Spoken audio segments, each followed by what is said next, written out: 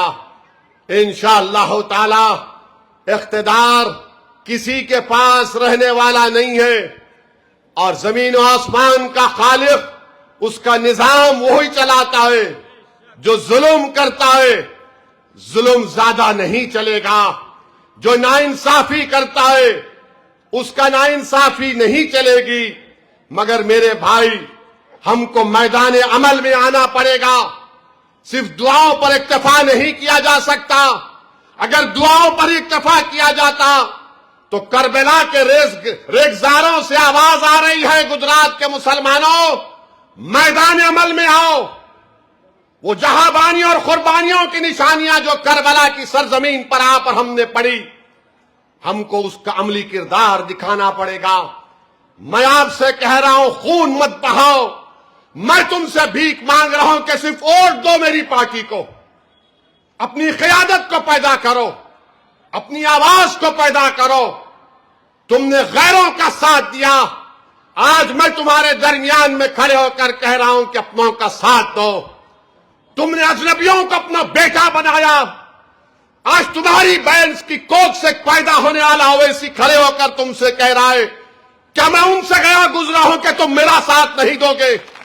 میرے عزیز دوستوں اور بزرگوں، اپنی پارٹی کا ساتھ دو، اپنی پارٹی کو مضبوط کرو.